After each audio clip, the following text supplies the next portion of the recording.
ఎడారిలో ఉన్నారు. కేదారు వారి సంతానమంతా ఎడారిలో జీవిస్తూ ఉన్నా, ఎడారి బ్రతుకులో ఉన్నా, నల్లని టెంట్స్లో జీవిస్తూ ఉన్నా, నా యొక్క సౌందర్యము మాత్రము అధికమైనటువంటిదే. నా సౌందర్యం మాత్రము సొలొమోనుకున్నటువంటి తెరల వంటిదే, అందమైనటువంటి చిత్రాలు చిత్రించినటువంటిదిగానే కనబడుతుంది తప్ప నేను అందహీనమైనటువంటి వ్యక్తిని కాను అని మాట్లాడుతూ ఉన్నారు. ఈమెలో నుంచి నేర్చుకోవలసినటువంటి కొన్ని గుణాలు ఉన్నాయి.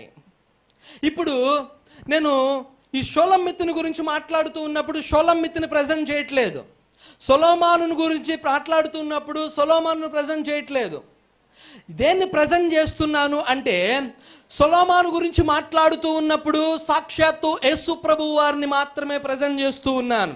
ఈ గ్రంథాన్ని చదువుతూ ఉన్నప్పుడు, అర్థం చేసుకోవడానికి ప్రయత్నం చేస్తూ ఉన్నప్పుడు, పాత నిబంధన గ్రంథంలో ఈ గ్రంథాన్ని చదివినటువంటి వారు ఎలా అర్థం చేసుకోవాలి అంటే, యెరూషలేము లేకపోతే ఇజ్రాయేలు జనాంగము షోలమ్మిత్తిలాగా అర్థం చేసుకుని యెహోవా దేవుని రాజకుమారునిగా వర్ణించుకోవాలి.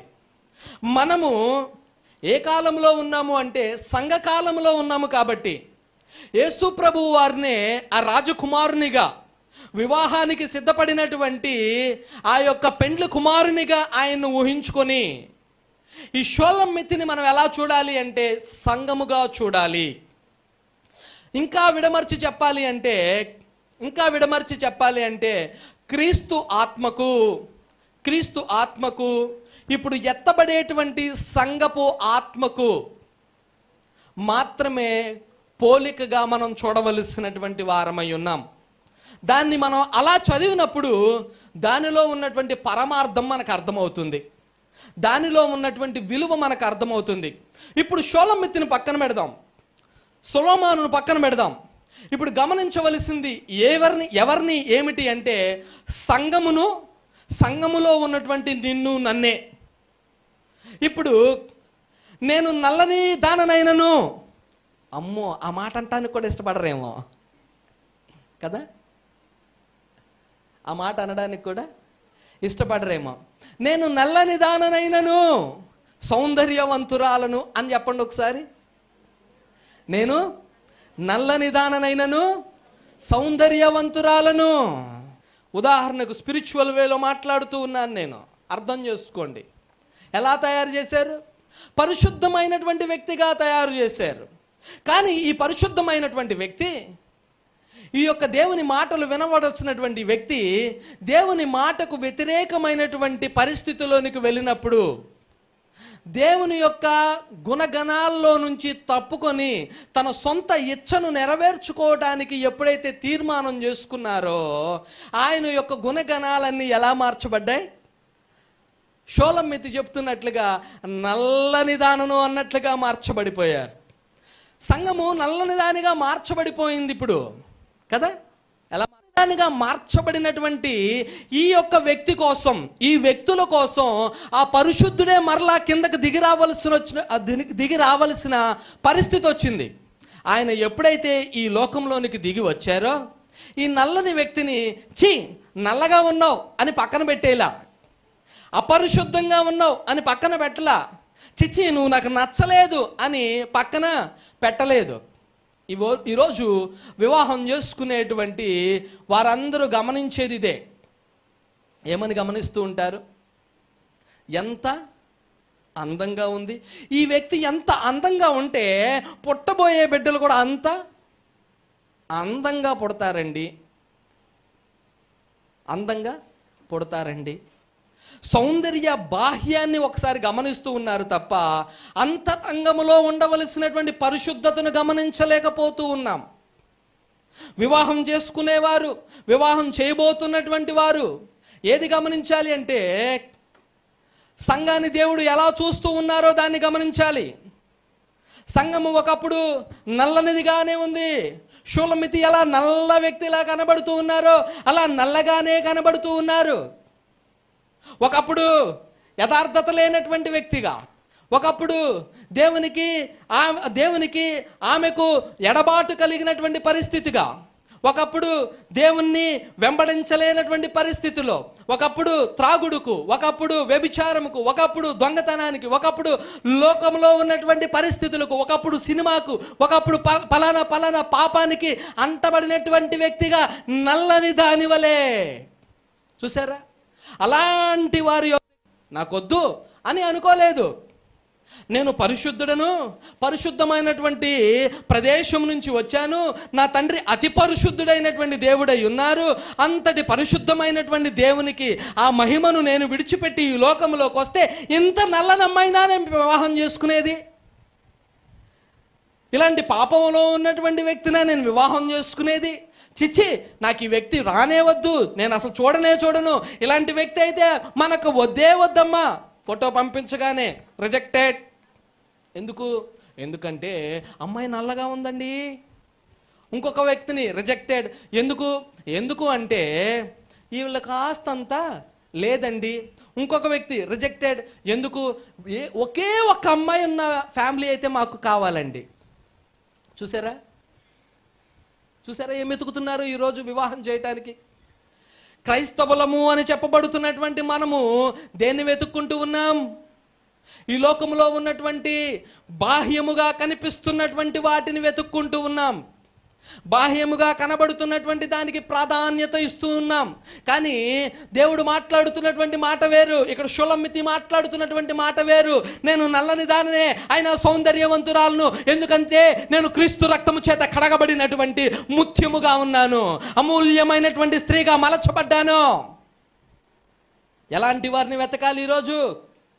క్రీస్తు రక్తంలో కడగబడి మారు మనస్సు పొందినటువంటి ఏ ఆడపిల్ల అయినా ఉంటే చాలండి, అలాంటి స్త్రీలను మా దగ్గరకు తీసుకురండి, మేము వివాహం చేసుకోవడానికి సిద్ధంగా ఉన్నాం దేవుని చిత్తాన్ని బట్టి అనేటువంటి వారు ఉంటే ఎంత క్షేమమండి సంఘమునకు, ఎంత క్షేమమండి మన సంఘమునకు, ఎంత క్షేమమండి మీ గృహాలకు, ఎంత క్షేమమండి మీరు చేసుకోబోయేటువంటి ఆ అమ్మాయికి మీ అబ్బాయికి కదా. దాన్ని చూడటం మర్చిపోతూ ఉన్నాం, ఈరోజు మర్చిపోతూ ఉన్నాం. క్రీస్తు ఈ లోకంలోనికి వచ్చి వెతుక్కున్నది ఏంటి? వీళ్ళకి ఆస్తి వెతుక్కోలేదు, వీళ్ళకి డబ్బులు ఉన్నాయా అని వెతుక్కోలేదు, అందంగా ఉందా అని వెతుక్కోలేదు. ఉన్నటువంటి వ్యక్తిని గమనించి ఆయన యొక్క రక్తమును కార్చి ఆమెను ఉదక స్నానము చేయించి పరుచుకున్నారు. ఈరోజుకి అందంగా లేనటువంటి అమ్మాయిలు మాకొద్దు అని వివాహం అయిన తరువాత కూడా రిజెక్ట్ చేసేటువంటి వారు లేకపోలేదు. వివాహం అయినా 40-50 సంవత్సరాలకు వచ్చేసినా ఇంకా కన్ను దేన్నో వెతుక్కుంటూ ఉంటుంది. ఎందుకంటే ఈ లోకములో కనిపించేటువంటి బాహ్య సౌందర్యము కోసం, ఈ లోకంలో కనిపించేటువంటి ఈ నాశనం అయిపోయేటువంటి శరీరం కోసం, ఈ పాడైపోయేటువంటి ఈ బాహ్యమైనటువంటి దాన్ని వెతుక్కోవటాన్ని బట్టే భర్త భార్యను ప్రేమించలేక, భార్య భర్తను ప్రేమించలేకపోతూ ఉన్నారు. కానీ క్రీస్తు ప్రేమ అలాంటి ప్రేమ కాదు. క్రీస్తు ప్రేమ ఎలాంటిది అంటే ముడతలుంటే దాన్ని సరిచేసింది, కళంకం ఉంటే దాన్ని కడిగింది, అపవిత్రత ఉంటే దాన్ని పరిశుద్ధపరిచింది కదా.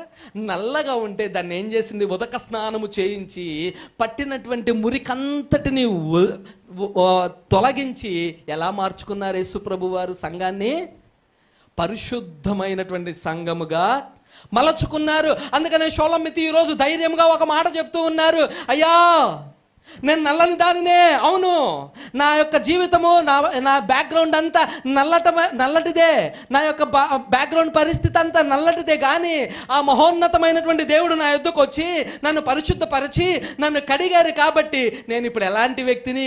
ఆత్మలో సౌందర్యవంతురాలను. ఎలాంటి వ్యక్తిని? ఆత్మలో సౌందర్యవంతురాలను. నా అన్న ఒకడున్నాడు ఈ లోకంలో, వాడు నన్ను ఏం చేయాలి అనుకున్నాడంటే కావలి కాయాలి అని ఎర్రని ఎండలో నిలబెట్టాడు సాతానుడు. నిన్ను దేవుడు చక్కటి గుడారంలో ఉంచాలి అని ఇష్టపడుతూ ఉన్నప్పుడు, సొలొమోను యొక్క తెరల దగ్గర నిన్ను ఉంచాలి అని ఇష్టపడినప్పుడు సాతానుడు చేసినటువంటి పని ఏంటి అంటే ఎండకు నిన్ను ఎండునట్లుగా చేసేసాడు. నీ ఆత్మ బలహీనపరిచి దేవునితో ఉన్నటువంటి సంబంధాన్ని చెడగొట్టి, దేవునిలో నిలవవలసినటువంటి విధానమును పాడు చేసి, దేవుని కొరకు పరిగెత్తవలసినటువంటి క్రమాన్ని విడిచిపెట్టేలాగా చేసి ఎక్కడికి నడిపించాడు అంటే అరణ్యమునకు నడిపించాడు. కానీ ఆ మహోన్నతమైనటువంటి వ్యక్తి అది చూసి చేర్చుకోవటానికి ఇష్టపడ్డారు. అందుకనే ఆమె అంటూ ఉన్నారు, నా యొక్క సౌందర్యము మహోన్నతమైనది, ఎందుకంటే నేను క్రీస్తు రక్తములో కడగబడ్డాను. సంఘముగా షోలమితిగా ఈరోజు నువ్వు ధైర్యంగా చెప్పవలసినటువంటి పరిస్థితి ఒకటి ఉంది. అదేమిటంటే, నేను నల్లని దాన్ని అయి ఉండొచ్చు కానీ క్రీస్తులో సౌందర్యవంతురాలను. ఈరోజు వివాహం వెతుకుతున్నటువంటి వారు కూడా, అమ్మా వారి బ్యాక్గ్రౌండ్ మాకు అవసరం లేదు, వారికి ఎంత ఆస్తుందో మాకు అవసరం లేదు, అది దేవుని చిత్తమై ఉండి, ఎలాంటి వ్యక్తి అయినా క్రీస్తు రక్తంలో కడగబడి మారు మనసు పొంది భక్తి విధేయతలతో ఉన్నటువంటి ఒక చక్కటి బిడ్డను మాకు చూపించండి, అలాంటి వారి కొరకు మేము వెతుకుతున్నాము అని దైవ సేవకులకు చెప్తే ఎంత సంతోషం, ఎంత ఆనందం అండి. ఇలాంటి భక్తి కలిగిన వారిని అంచెలంచెలుగా దేవుడు దీవిస్తారు, అంచెలంచెలుగా దేవుడు గణపరుస్తారు, అంచెలంచెలుగా వారి యొక్క క్రమమును దేవుడు కట్టుకుంటూ ఎత్తైనటువంటి శిఖరముల మీదకి నడిపిస్తూనే ఉంటారు తప్ప వారిని ఎక్కడ త్రోసివేసేటువంటి దేవుడుగా ఆయన ఎప్పుడూ కనిపించరు. ఎప్పుడు దీవెన వెంబడి దీవెన, ఎప్పుడు ఆశీర్వాదం వెంబడి ఆశీర్వాదంనే వీరి జీవితాల్లో దేవుడు ముందుకు నడిపిస్తూ ఉంటారు. ఎందుకంటే దేవుని యందు విధేయత చూపిస్తున్నటువంటి వారిగా వీరు కనబడుతూ ఉన్నారు కాబట్టి ఇక్కడ అదే షోలమితి చెప్తూ ఉన్నారు, నేను నల్లని దానినే కానీ సౌందర్యవంతురాలను. నా మీద ఏమి ముద్రించబడ్డాయి? దేవదూతల యొక్క స్వరూపము ముద్రించబడింది. నేను సొలొమోను తెరల వంటి అందమైనటువంటి వ్యక్తి నేను మాట్లాడుతున్నారు. తెరల మీద ఏం చెక్కిచ్చారు? ఇందాక మనం చదువుకున్నాం, కెరూబులను ఆయన చిత్రించారండి, ఎంబ్రాయిడరీ చేయించారు వాటి మీద. ఎంత చక్కటైనటువంటి సౌందర్యమును చూపిస్తున్నారు. అందుకనే మనము కూడా దేవదూతల వలె పరిశుద్ధమైనటువంటి వారముగా, క్రీస్తు స్వరూపాన్ని దాల్చుకున్నటువంటి వారముగా, ప్రత్యేకించబడినటువంటి జనాంగంగా మనం ఉండాలి. ఉపకల్పనకు వచ్చినటువంటి నీవు సౌందర్యవంతురాలవే. క్రీస్తుని వెంబడిస్తున్నటువంటి నీవు సౌందర్యవంతురాలవు. క్రీస్తు ఆజ్ఞకు లోబడుతున్నటువంటి నీవు సౌందర్యవంతురాలవు. క్రీస్తు చిత్తమును ఎరిగినటువంటి నీవు సౌందర్యవంతురాలవు. క్రీస్తు రక్షణను పొందుకున్న నీవు సౌందర్యవంతురాలవే. ఎందుకు భయపడుతూ ఉన్నావు? ఎందుకు దిగులు చెందుతూ ఉన్నావు? నీ తోటి సహోదరులు నిన్ను ఎక్కిరించారనా కదా? నన్ను చిన్న చూపు చూడవద్దు. ఏం మాట్లాడుతున్నారామె? నన్ను చిన్న చూపు చూడవద్దు. ఆమె సహోదరులు ఏం చేస్తూ ఉన్నారు? చిన్న చూపు చూస్తూ ఉన్నారు. ఆ చిన్న చూపు చూస్తున్నటువంటి దాన్ని బట్టి కూడా ఆమె ఎక్కడ అధైర్యపడట్లేదు, ఆమె ఎక్కడ కలవరపడట్లేదు. ఆమె రక్షణ సాక్ష్యాన్ని వివరించడానికే ఇష్టపడుతున్నారు. ఆ యొక్క కుమార్తెలతో, యెరూషలేము కుమార్తెలతో ఆమె రక్షణ సాక్ష్యాన్ని పంచుకుంటూ ఉన్నారు. నేను క్రీస్తు రక్తంలో కడగబడ్డాను. అవును, మా యొక్క అన్నలను బట్టి అది జరిగింది. కానీ ఒకసారి గమనించాలి, నల్లని దానిగా అన్నలను బట్టి జరిగింది. క్రీస్తు ద్వారా నేను రక్షింపబడ్డాను. కానీ నన్ను చూసి మీరు ఎక్కిరించవలసిన అవసరము లేదు. నా రక్షణ సాక్ష్యాన్ని నేను చెప్తాను, వినండి. ఎంత ధైర్యవంతురాలండి. సంఘము ఈరోజు ధైర్యవంతులవ్వాలి. సంఘము ఈరోజు నిక్కచ్చిగా బ్రతకటం నేర్చుకోవాలి. సంఘములో ఈరోజు అవునంటే అవును, కాదంటే కాదు అనేటువంటి పరిస్థితి రావాలి. కాంప్రమైజ్ అయిపోయేటువంటి పరిస్థితి రాకూడదు. అవును, నేను నల్లని దాన్నే అని చింతతో, బాధతో, దిగులుతో వెనకంజ వేసేటువంటి పరిస్థితి నీలోనికి రావాల్సిన అవసరం లేదు. నీ తోటి ఉన్నటువంటి వారిని అందరూ నిన్ను ఇబ్బంది పెడుతూ ఉన్నారా? నీతో ఉన్నటువంటి వారందరూ నువ్వు చేస్తున్నటువంటి భక్తిని బట్టి, నువ్వు నిలబడినటువంటి పరిస్థితిని బట్టి, నీ రక్షణ సాక్ష్యమును బట్టి, నువ్వు సినిమా చూడనటువంటి విధానమును బట్టి, నువ్వు అన్యులతో పాలిభాగస్తుడుగా ఉండట్లేదు కాబట్టి నిన్ను చిన్న చూపు చూస్తూ ఉన్నారా?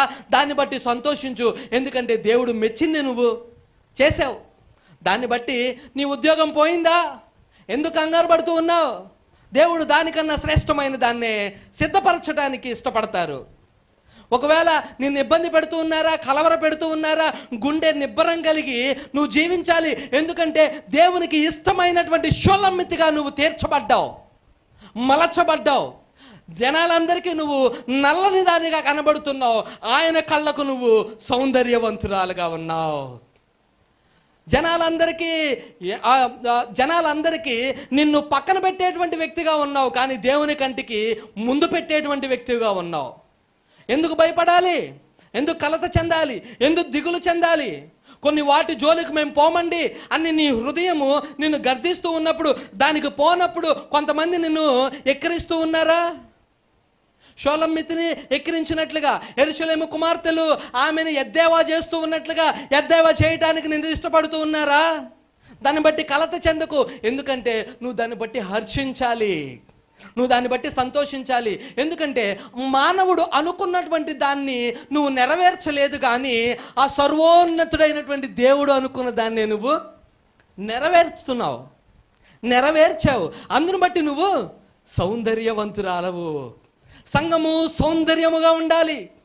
సంఘము దేవుని యొద్దకు అనేక మందిని ఆకర్షించేదిగా ఉండాలి. సంఘము దేవుని కొరకు నిశ్చయమైనటువంటి పరిశుద్ధత కలిగినదివై ఉండాలి. దాన్నే షోలమ్మితి ఇక్కడ వివరిస్తూ ఉన్నారు. ఆమె సాక్ష్యమును ప్రకటిస్తూ ఉన్నారు ఇక్కడ. ఓ యెరూషలేము కుమార్తెలారా, యో లోకమా, ఆ మాట్లాడుతుంది అదే. ఓ లోకమా, నేను ప్రత్యేకించబడినటువంటి వ్యక్తిని, నాకు లోకమునకు పొత్తు లేదు. ఒకప్పుడు నేను లోకంలో ఉన్నా, నల్లని దాన్నే, కానీ ఇప్పుడైతే నాకు ఆ పొత్తు లేదు. ఇప్పుడు నేను క్రీస్తు రక్తంలో ఏమైపోయాను? కడగబడ్డాను. ఇక వచ్చి పొర్లు దండాలు పెట్టేటువంటి పరిస్థితి నాలో లేదు. ఇక వచ్చి జ్యోతులు వెలిగించేటువంటి పరిస్థితి నాలో లేదు. ఇక వచ్చి ఆదివారము నన్ను దేవుని సన్నిధికి వెళ్ళనివ్వకుండా ఏదో ఒక ఫంక్షన్కి పిలుస్తుంటే వచ్చేటువంటి పరిస్థితి నాలో లేదు. ఎందుకంటే నేను దేవునిలో వెలిగించబడినటువంటి ఒక జ్యోతిలాగా, ఈ లోకానికి ఒక చక్కటి సూర్యకాంత తేజోమయమైనటువంటి పరిస్థితిలోనికి నడిపించబడినటువంటి క్రీస్తు సంఘములాగా మలచబడ్డాను. నేను ఇప్పుడు సౌందర్యవంతురాలను. నేను ఇప్పుడు క్రీస్తు చేత కడగబడినటువంటి ఒక ముత్యాన్ని, క్రీస్తులో నడిపించబడినటువంటి ఒక రత్నాన్ని, క్రీస్తు చేత అభిషేకించబడినటువంటి ఆయన స్వరూపములోకి మార్చబడినటువంటి ఆయన సంఘాన్ని. ఈరోజు మనం నేర్చుకోవలసినటువంటి పాఠం ఒకటే, ఈ లోకంతో మనకు పొత్తు లేదు. షోలమ్మితి అదే వివరిస్తూ ఉన్నారు. లోకముకు నాకు పొత్తేలా, అది నాకు అవసరం లేదు. నేను సౌందర్యవంతురాలను, నేను సొలొమోను యొక్క తెరల వంటి దాన్ను, అంత అందమైనటువంటి వ్యక్తిని. ఈ లోకంలోకి ఒకప్పుడు నా అన్నను బట్టి, అంటే సాతానును బట్టి నన్ను ఈ లోకము కట్టివేసింది, బంధించింది, నల్లగా తయారు చేసింది. కానీ నా ప్రియుడు వచ్చారు. ఎవరొచ్చారు? నా ప్రియుడు వచ్చారు. నా ప్రియుడు ఈ లోకానికి వచ్చి నన్ను పరిశుద్ధపరిచి, నన్ను ఆయన లోకములో నుంచి బయటకు తీసుకొచ్చి వెలిగించి, నన్ను సౌందర్యవంతురాలుగా చేసి, నన్ను ఆయన యొక్క భార్యగా, ఆయనకు ప్రియురాలుగా సిద్ధపరుచుకున్నారు. నువ్వు ఆ సాక్ష్య జీవితాన్ని పోగొట్టుకోకుండా ఇంకా బలపరచబడుదువుగాక. ఆమేన్.